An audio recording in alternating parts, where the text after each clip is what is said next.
My name is Mehta Khan and I'm a faculty in Jeddah Institute of Management and Technology Jamshedpur. Hello everyone, दोस्तों आप सभी का एक बार फिर हमारे यूट्यूब चैनल की ऑनलाइन क्लासेस में स्वागत है। नेक्स्ट टॉपिक स्टार्ट करने से पहले मैं कुछ कमेंट ले लेता हूँ मैं स्टूडेंट्स के। एक स्टूडेंट्स ने को एक डाउट था कि शायद वो नेहा भारद्वाज जी हैं। उन्होंने पूछा था कि पहली मनोविज्ञान प्रयोगशाला की स्थापना किसने की थी। तो उन्होंने दो ऑप्शन भी मुझे खुद ही दिए थे। एक तो उन्होंने कहा था कि वुंट ने की थी या विलियम जेम्स ने की थी, क्योंकि 18वीं शताब्दी के अंदर दोनों ही साइकोलॉजिस्ट मनोविज्ञान की प्रयोगशाला पे काम कर रहे थे।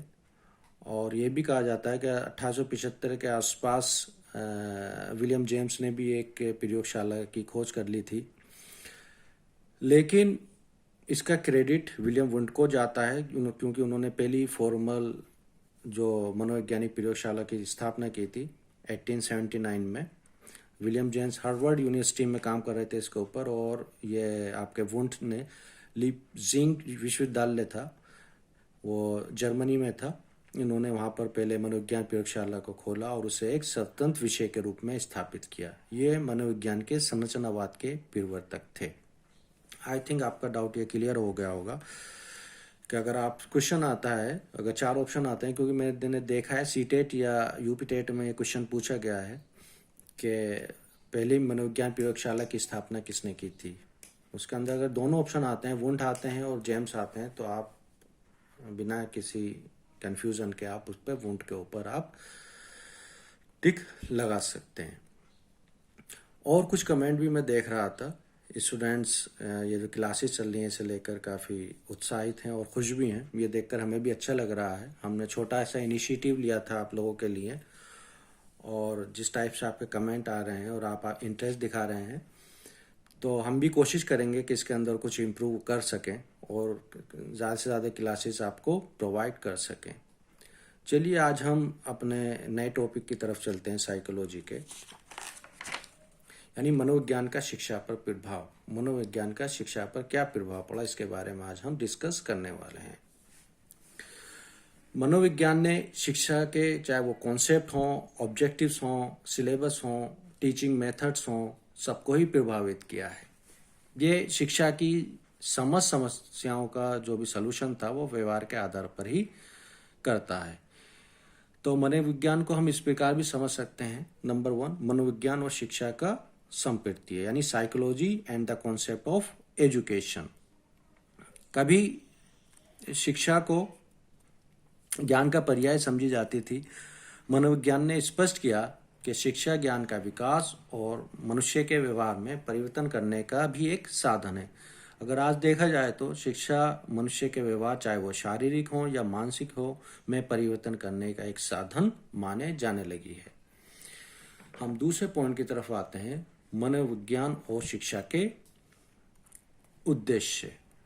जो शिक्षा के उद्देश्य, मनोविज्ञान जो है शिक्षा का उद्देश्य निश्चित करने में तो कोई खास प्रभाव नहीं डालता है, लेकिन अगर देखा जाए जो भी दार्शनिक हैं या समाजशास्त्री हैं, राजनीतिक शास्त्री हैं और आपके अर्थशास्त्री द्वारा जो भी निश्चित शिक्षा का उद्देश्य जो भी निश्चित किए जाते हैं, उसकी प्राप्त करने की क्या संभावना है, इसके बारे में ज़रूर स्पष्ट कर देता है। कौन स्पष्ट करता है? मनोविज्ञान। और यह भी बताता है कि किस स्तर पर कौन कौन से उद्देश्य किस सीमा तक प्राप्त किए जा सकते हैं।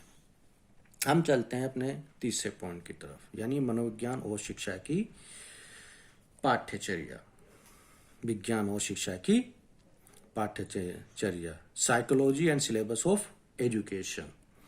मनोविज्ञान ने यह भी स्पष्ट किया कि बच्चों की शिक्षा उनकी जन्मजात शक्तियों व पर्यावरण 2 तत्वों पर निर्भर करती है। यानी 2 तत्व कौन कौन से हैं? तो वो जन्म से जो भी उसके अंदर शक्तियाँ निहित होती हैं वो, और दूसरा जो भी इन्वायरमेंट है, इन्हीं 2 तत्वों के ऊपर निर्भर करती है। तो किसी भी बच्चे की जो जन्मजात शक्तियाँ हैं या रुचियाँ हैं, रुझान होती हैं, वो आयु के अगर उनकी भिन्न भिन्न आयु है, अगर इस दृष्टि से हम देखें तो बच्चों में काफ़ी भिन्नता पाई जाती है और उनकी जो आवश्यकताएं हैं उनमें भी काफ़ी भिन्नता होती है।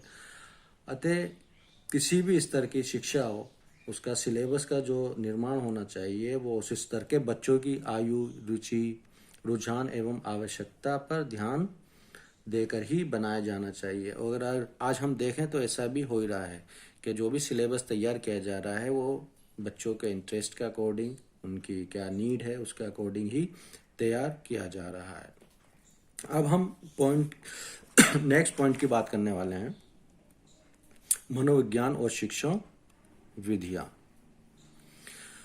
मनोविज्ञान जो है मनुष्य के व्यवहार में परिवर्तन करने की एक प्रक्रिया है, और मनुष्य के व्यवहार में परिवर्तन करने की जो प्रक्रिया है वो मनुष्य की जन्मजात शक्तियों एवं बाह्य वातावरण दोनों तत्वों पर ही निर्भर करती है।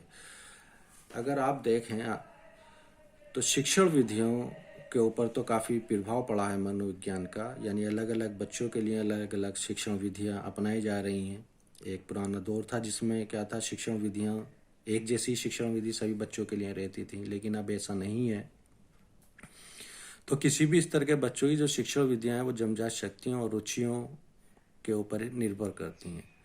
बच्चे जो हैं, छोटे बच्चे जो होते हैं वो स्वतंत्र पूर्वक जो है खेलने में रुचि रखते हैं, तो इसी के आधार पर उन्हें के लिए एक शिक्षण विधि जो बनाई जानी चाहिए वो खेल खेल में, ताकि वो सीख सकें, ऐसी शिक्षण विधि का बनाए जाने चाहिए।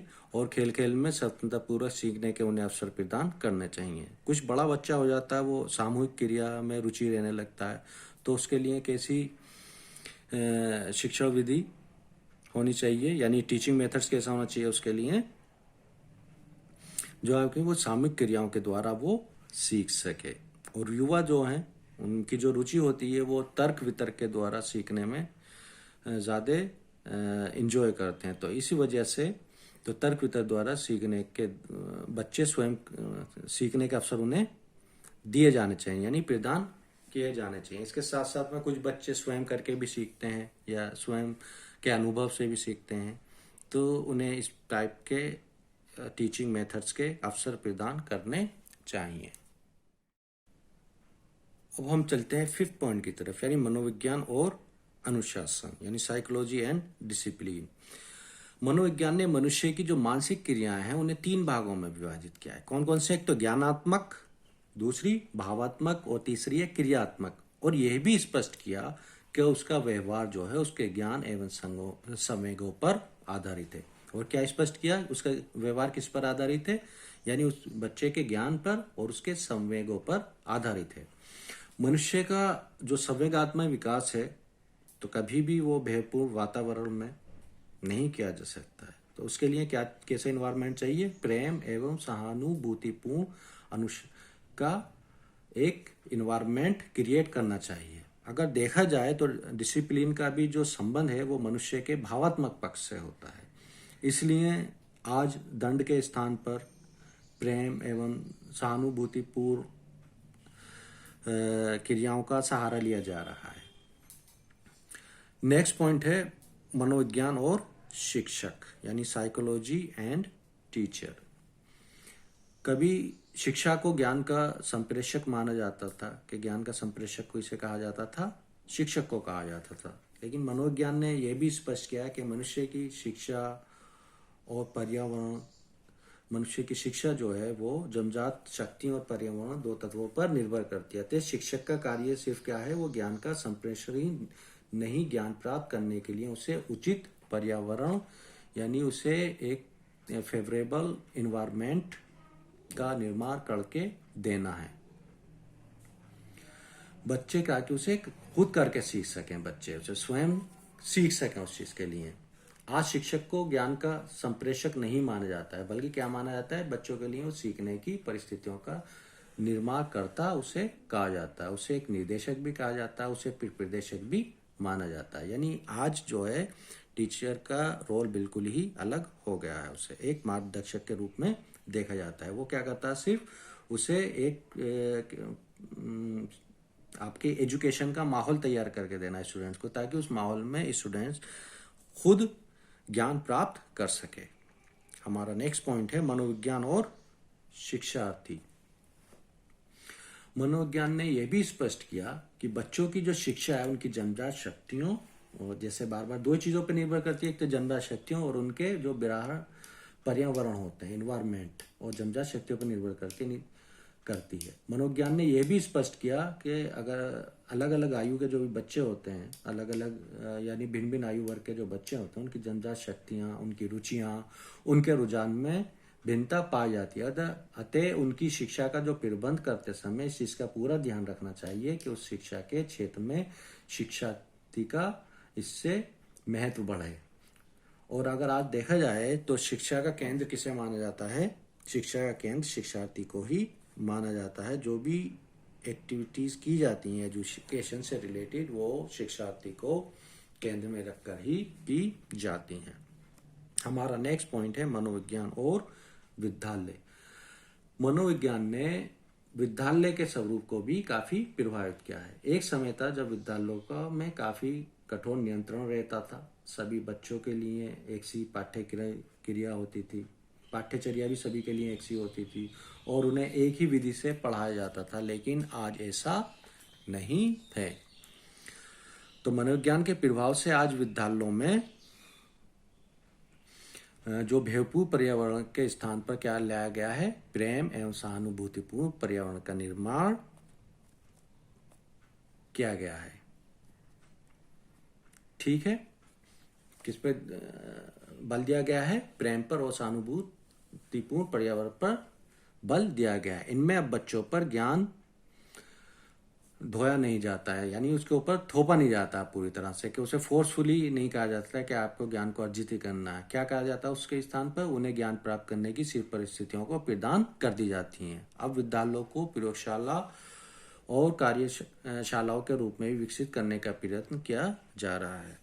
हमारा आज के टॉपिक का लास्ट पॉइंट है मनोविज्ञान और शिक्षा की अन्य समस्याएं। तो मनोविज्ञान ने शिक्षार्थियों की योग्यता, क्षमता, रुचि और रुझान की परख करने के लिए कुछ मनोवैज्ञानिक विधियों का भी विकास किया है, जिनकी सहायता से बच्चों को शैक्षिक एवं व्यावसायिक निर्देशन देना संभव हो सके।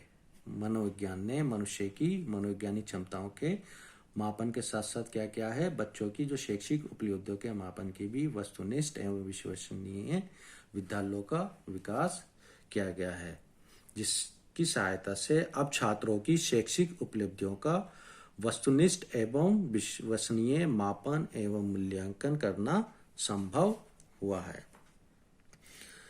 दोस्तों, आज हम इसी टॉपिक को यहीं ख़त्म करते हैं। और अगर आपको हमारे इस जो पढ़ाने में है कोई भी डाउट हो तो उसे आप कमेंट करके हमें बताइए, ताकि हम आपके डाउट को क्लियर कर सकें। और अगर हमारी वीडियो आपको पसंद आई तो उसे लाइक करें, उसे शेयर करें। And thank you for watching this video.